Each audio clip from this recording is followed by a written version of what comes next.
اور ان کی قوم کے حالات بیان ہوئے کہ نوح علیہ السلام نے جب اپنی قوم کو توحید کی دعوت دی اور انکار پر عذاب الہی سے ڈرایا تو قوم کے سرداروں نے ان سے کہا، بھلا کیا کہا؟ کہنے لگے آپ تو ہم جیسے بشر ہیں،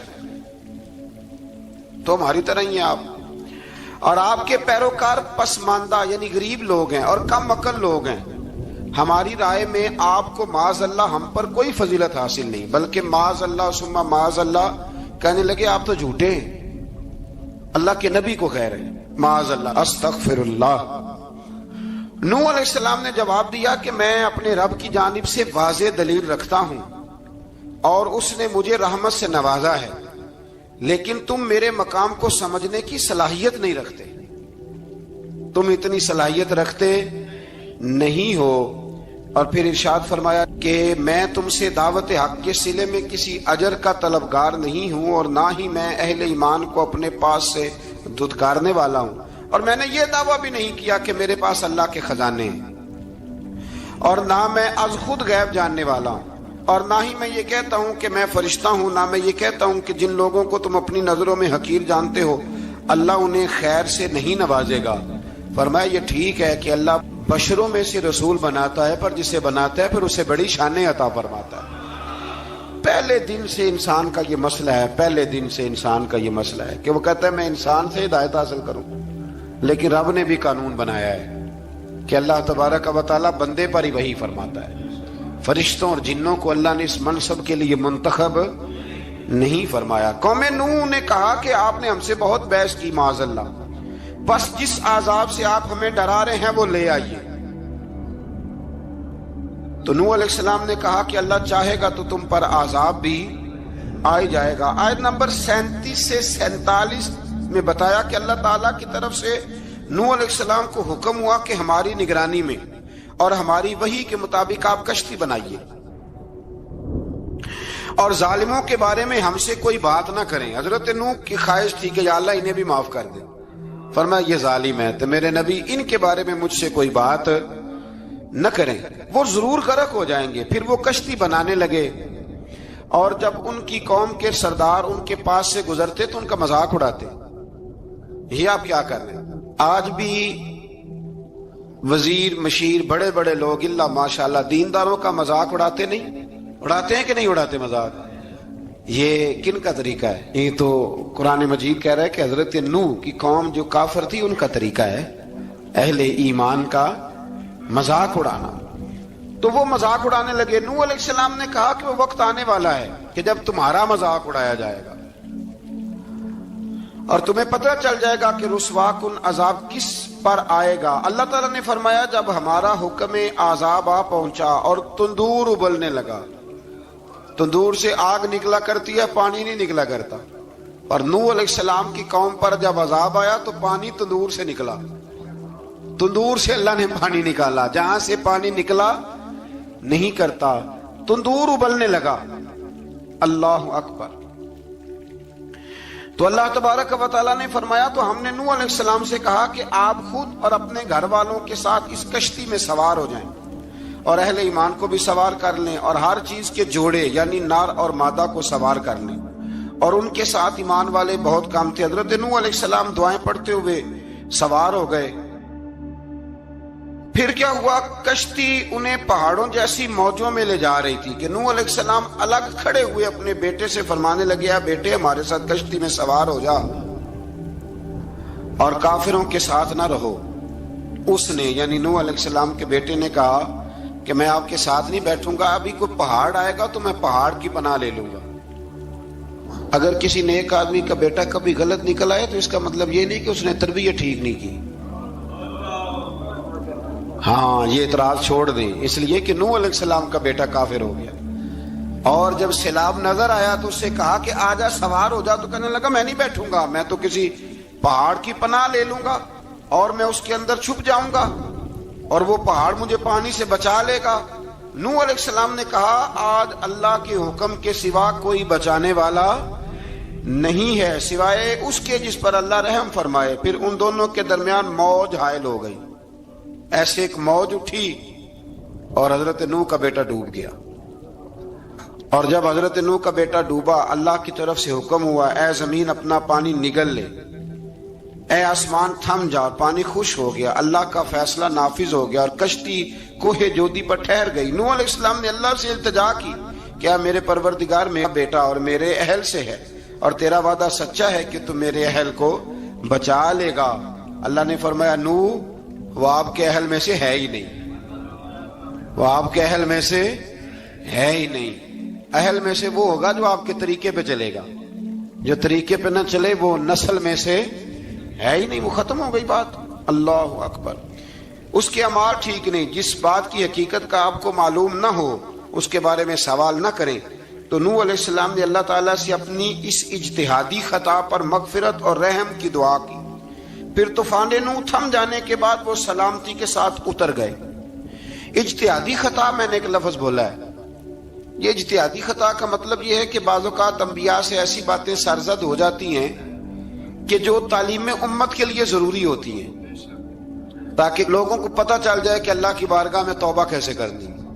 اگر وہ لوگ توبہ نہ کرتے تو ہمیں توبہ کے طریقے سمجھ میں، یعنی ان سے اجتہادی خطا ہو گئی، کہنے میں کرنے میں کوئی ایسی بات ہو گئی جو بظاہر اللہ تعالیٰ کی رضا والی، تو فوراً معافی مانگ لیتے تھے۔ لیکن اب امتی اٹھ کے کہے کہ نبی گناہ گار ہے معاذ اللہ۔ حضرت آدم نے دعا مانگی تھی نا، ربنا ظلمنا انفسنا، اے اللہ ہم نے اپنی جانوں پر ظلم کیا۔ انہوں نے کہا تھا تو اگر کوئی بندہ حضرت آدم کو ظالم کہے گا تو کافر ہو جائے گا، تو اگر وہ کہے کہ وہ تو خود کہہ رہے ہیں، ایک بندہ اڑ جاتا ہے کہتے تو خود کہہ رہے ربنا ظلمنا، تو خدا کے بندے وہ اللہ کے نبی ہیں، وہ رب سے کہہ رہے ہیں، وہ عاجزی کے طور پر کہہ رہے ہیں۔ کچھ لوگ اڑ جاتے کہتے خود حضور نے کہا ہے جی انا بشر مثلکم، میں تمہاری طرح کا بشر ہوں، خود نبی پاک نے کہا ہے۔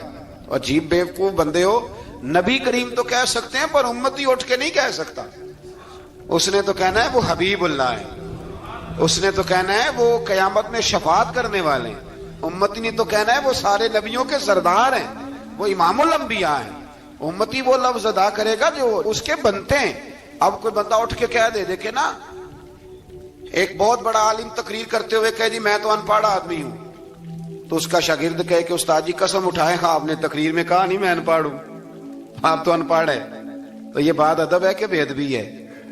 چلیں اس سے آگے چلتے ہیں، یہ بھی ذرا مشکل سے سمجھ میں آئے گی۔ ایک اور بات جو جلدی سمجھ میں آ جائے گی، ایم این اے جب اعلان کرتا ہے، تقریر کرتا ہے، الیکشن لڑتا ہے تو کہتا نہیں میں قوم کا خادم ہوں، کہتے ہیں نا کہ میں قوم کا خادم سے آپ کیا کچھ کراتے ہو؟ سارے کام کراتے ہیں نا۔ خادم کو بندہ یہ بھی کہہ لیتا ہے کہ جھاڑو دے دے گلی میں، کہتے ہو کہ نہیں کہتے؟ تو اس نے بھی تو سپیکر میں کہا میں خادم ہوں، کہو اس سے کہ جھاڑو دے گلی میں آ کے، پھر پتہ کیا حال ہوگا؟ جھاڑو تو نہیں آئے گا اور ہو سکتا ہے کچھ ہے آ جائے۔ تو اس لیے اب کوئی بندہ کہے جی انہوں نے خود کہا، تو ایک کچھ پوری جماعت ہے لوگوں کی جو بات کو سمجھتی نہیں، کہتے ہیں خود کہا میں بشر ہوں، انہوں نے خود کہا میں غیب نہیں جانتا، انہوں نے خود کہا میرے پاس خزانہ کوئی نہیں، انہوں نے خود کہا میرے پاس کوئی شے نہیں۔ تو اس لیے آپ سمجھیں کسی کے لفظوں پر اگر آپ گرا لگا کے بیٹھیں گے تو پھر اس سے بے ادبی ہوگی۔ تو نوح علیہ السلام نے اللہ سے اپنی اجتہادی خطا کی معافی مانگی۔ اب حضرت نوح کو کوئی خطا کار کہے گا تو بہت بڑا مجرم بن جائے گا، اس لیے کہ وہ اللہ کے نبی ہیں۔ آیت نمبر 50 میں قوم عاد کا ذکر ہے اور ان کی طرف دعوت توحید دینے کے لیے اللہ تعالیٰ نے حضرت ہود علیہ السلام کو بھیجا۔ ہود علیہ السلام نے قوم سے کہا کہ میں تم سے کسی چیز کا اجر طلب نہیں کروں گا، میرا اجر میرے اللہ کی بارگاہ میں ہے، پاس تم اپنے رب سے بخشش مانگو، پھر اس کی بارگاہ میں توبہ کرو، اللہ تعالیٰ تم پر موسلا دار بارش برسائے گا اور تمہاری قوت میں اضافہ فرمائے گا۔ قوم عاد نے دعوت حق کو رد کیا اور ایمان نہ لائے، بلکہ ہود علیہ السلام پر طنز کیا۔ وہ کہنے لگے کہ ہمارے تو معبودوں نے، ہمارے بتوں نے معاذ اللہ آپ کو پاگل بنا دیا ہے، آپ کو مجنون بنا دیا ہے، الٹا حضرت ہود کو کہنے لگے، اس لیے آپ ایسی باتیں کرتے ہیں۔ ہود علیہ السلام نے کہا میں اللہ کو گواہ بناتا ہوں اور تم بھی گواہ رہنا کہ میں تمہارے شرک سے بری ہوں اور میں اللہ پر توکل کرتا ہوں اور میں نے رسالت کا حق ادا کر دیا ہے۔ آیت نمبر 58 میں اللہ تعالیٰ نے فرمایا جب ہمارے عذاب کا وقت آ گیا تو ہم نے اپنی رحمت سے ہود اور ان کے ساتھ مومنوں کو نجات عطا کی۔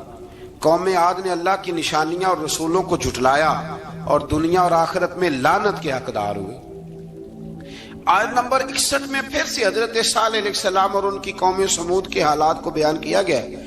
حضرت صالح نے کہا ہے میری قوم اللہ وحدہ لا شریک کی عبادت کرو، اس سے بخشش طلب کرو، اس کی بارگاہ میں توبہ کرو، اس نے تمہیں زمین سے پیدا کیا ہے، اس پر آباد کیا ہے۔ جواب دیا ہے صالح ہمارے آباء و اجداد کے معبودوں کی عبادت کو روکنے سے پہلے ہمیں آپ سے بڑی امیدیں تھیں، اور اب آپ ہمیں روکنے لگ گئے ہیں باپ دادا کے دین سے، لیکن اب ہمیں آپ کی دعوت کے بارے میں شکوک ہیں۔ صالح علیہ السلام نے اپنی قوم سے کہا کہ یہ اللہ کی اونٹنی ہے اور یہ تمہارے لیے نشانی ہے، اسے چرنے کے لیے آزاد چھوڑ دو اور اسے تکلیف نہ دینا۔ اللہ اکبر، ورنہ تمہیں عذاب پہنچے گا۔ انہوں نے اونٹنی کی کونچیں کاٹ ڈالی۔ صالح علیہ السلام نے کہا تم صرف 3 دن اپنے گھروں میں مزے اٹھا لو، 3 دن، پھر اللہ کا یقینی عذاب آئے گا۔ پھر ایک چنگاڑ نے ان کو آ دبوچا، وہ اپنے گھروں میں گھٹنوں کے بل اوندے پڑے رہ گئے۔ صرف صالح علیہ السلام ان کے ساتھ اہل ایمان اس عذاب سے بچے۔ یہ 3 قوموں کا ذکر ہو گیا، نوح علیہ السلام کی قوم کا بھی، ہود علیہ السلام کی قوم کا بھی، اور حضرت صالح علیہ۔ آگے اللہ تبارک و تعالیٰ نے آیت نمبر 69 میں اس بات کا بیان فرمایا کہ حضرت ابراہیم علیہ السلام کے پاس فرشتے بشری شکل میں آئے، انسانی شکل۔ انہوں نے اجنبی مہمانوں کے لیے بچڑے کا بھنا ہوا گوشت تیار کرایا۔ آپ یقین کریں کچھ باتیں لوگ ایسی بیان کرتے ہیں کہ جن کو نہ سن کے بندے کا دل کرتا ہے کہ اس بندے کو بتائیں کہ یار یہاں تو دین سارا پڑھ۔ ایک صاحب مجھے کہنے لگے جی میں ایک پیر صاحب کے پاس گیا تھا تو بڑی مرغن غذائیں تھیں، انہوں نے میری بڑی خدمت کی پر مجھے نہیں اچھا لگا، پیروں کو چاہیے سادی روٹی رکھیں۔ میں کہ تو پیراں واسطے لسٹ بنا خاں انہوں نے کس طرح نہ ہونا چاہیے۔ یہ بہت بڑی مصیبت ہے۔ اگر آپ سادہ کھانا کھلا دیں تب بھی اعتراض ہے، اچھا کھلا دیں کہنے رولا ہے کوئی پیر چوکھے مالدار، دونوں طرف سے مسئلہ۔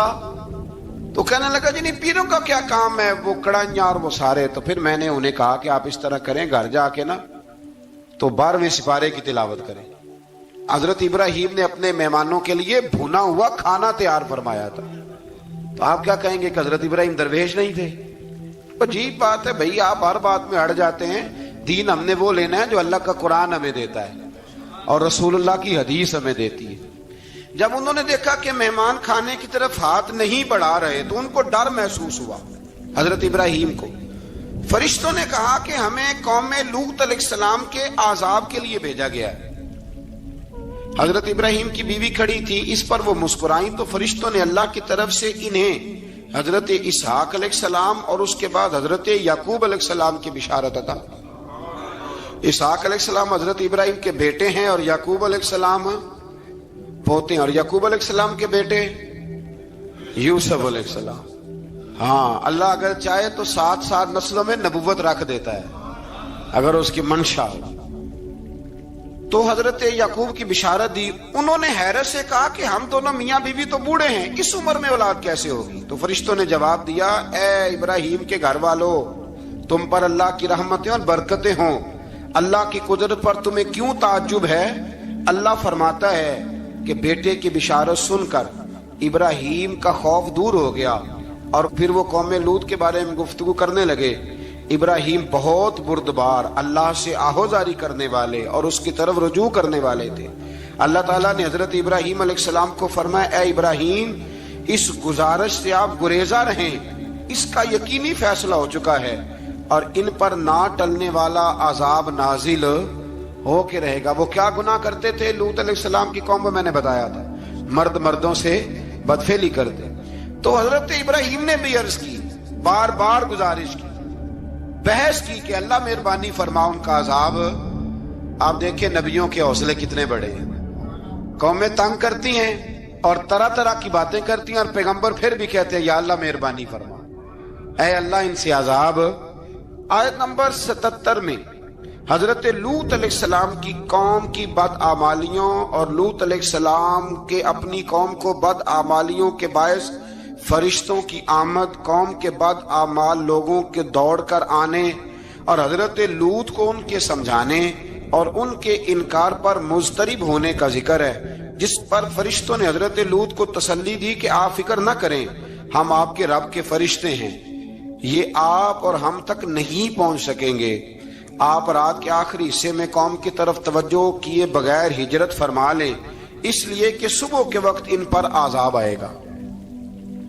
جب اللہ کا عذاب آیا تو اس نے بستی کے اوپر کے حصے کو نیچے کر دیا اور قوم لوط کے اوپر اللہ کی طرف سے لگاتار نشان زدہ پتھر برسائے گئے، لگاتار پتھر آئے۔ آیت نمبر 84 میں اللہ تعالیٰ نے حضرت شعیب علیہ السلام اور ان کی قوم کا ذکر فرمایا ہے اور ان کے جرائم کو بیان کیا گیا ہے۔ وہ ناپ تول میں کمی کرتے تھے، دوسروں کو چیزیں کم تول کر دیتے تھے۔ اللہ تعالیٰ نے ان سے فرمایا کہ فساد فی الارض سے باز آؤ اور اپنے سے پہلے سرکش امتوں کا انجام دیکھ لو۔ جب حضرت شعیب کی نصیحتوں کا ان پر اثر نہ ہوا تو پھر اللہ تعالیٰ نے انہیں بھی عذاب سے ہلاک کر دیا۔ آیت نمبر 94 میں فرمایا کہ جب ہمارا عذاب آیا تو ہم نے اپنی رحمت سے حضرت شعیب اور ان پر ایمان لانے والوں کو بچا لیا، اور ظالموں کو ایک زبردست چنگاڑ نے پکڑ لیا تو صبح وہ اپنے گھروں میں اوندے منہ پڑے تھے، گویا وہ کبھی وہاں آباد تھے ہی نہیں۔ آیت نمبر 96 میں حضرت موسیٰ علیہ السلام کو عطا کیے جانے والے 9 معجزات کا ذکر ہے۔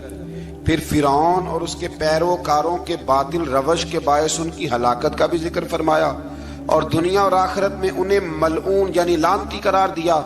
جن بستیوں کو اللہ تعالیٰ نے ہلاک کیا ان میں سے بعض کے آثار موجود ہیں اور بعض کے آثار تک معدوم ہو چکے۔ ان میں سے ہر بستی والے اپنے ظلم کے باعث ہی ہلاک ہوئے۔